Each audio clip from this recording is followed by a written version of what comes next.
We're gonna smoke some pork shoulder to make some pulled pork sandwiches stuff, and we're also gonna do some ribs, baby back ribs, which is I prefer baby back ribs over St. Louis style, just because I think they're a little more meaty and they just turn out better for me anyway.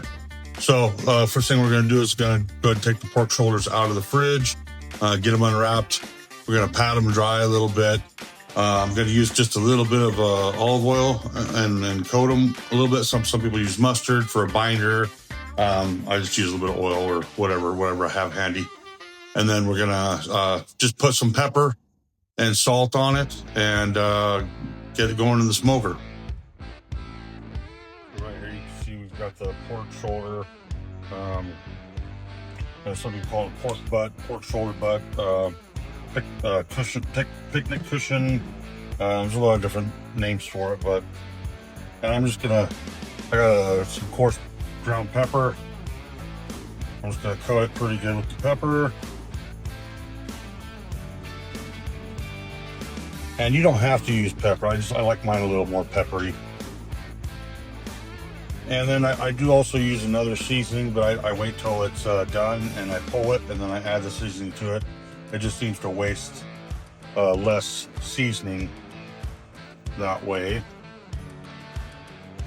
and it does the job.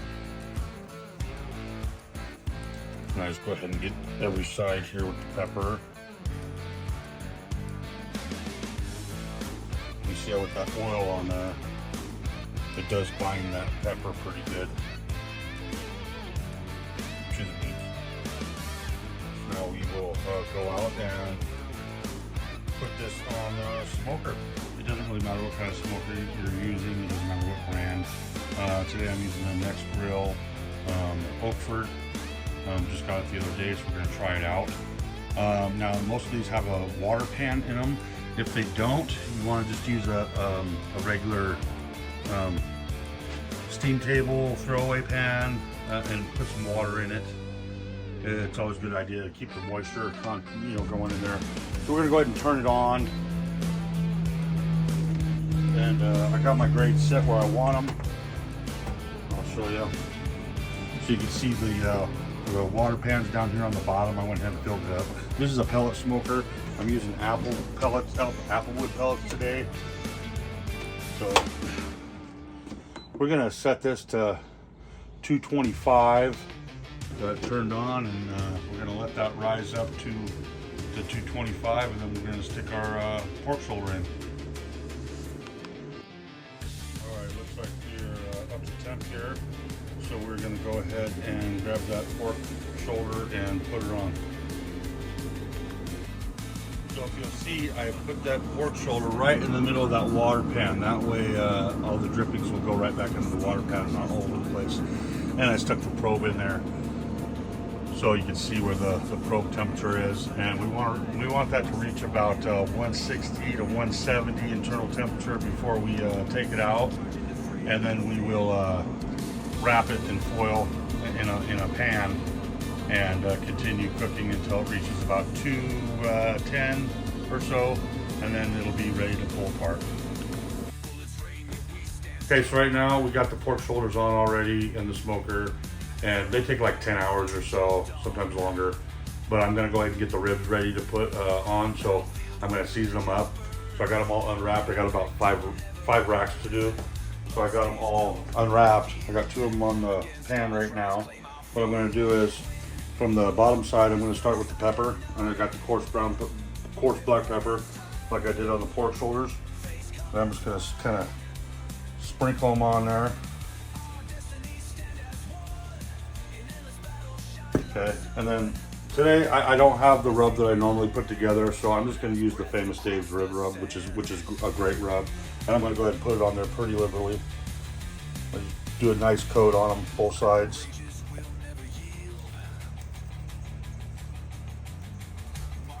The bottom doesn't really have to be done as well as the top side.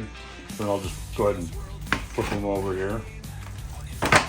Do it again. We'll go pepper first.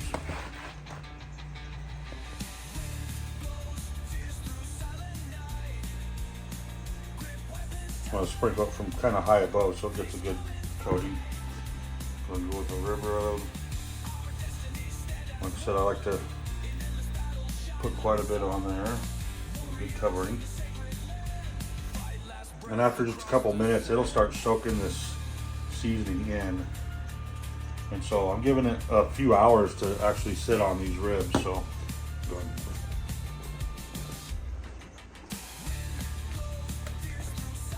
Yep. Okay. So you can see some people like to take that membrane off the backside, but what I found is over doing this over the years, you don't actually have to peel that membrane off. I just score it with a knife and they cut apart, and it actually kind of holds the ribs together. Because I cook these to where the meat starts kind of pulling back from the bone, and they're not quite fall off the bone because you can't slice them that way, but they do, you know, you can bite it off the bone and they're perfect.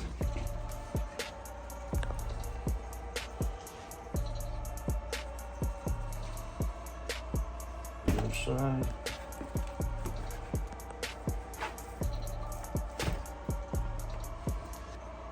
Trying to get too much pepper on here. Not everybody likes pepper like me, but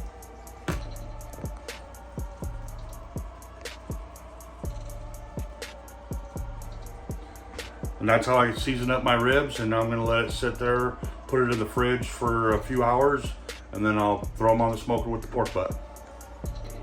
All right, so just to show you, I went ahead and got the ribs put on just now. So it'll be about 4 or 5 hours before they're done.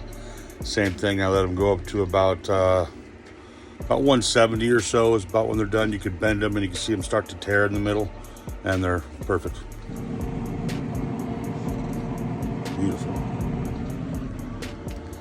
Well, the ribs are done. I got them pulled off and cut them all up and put them in a pan. Looking good.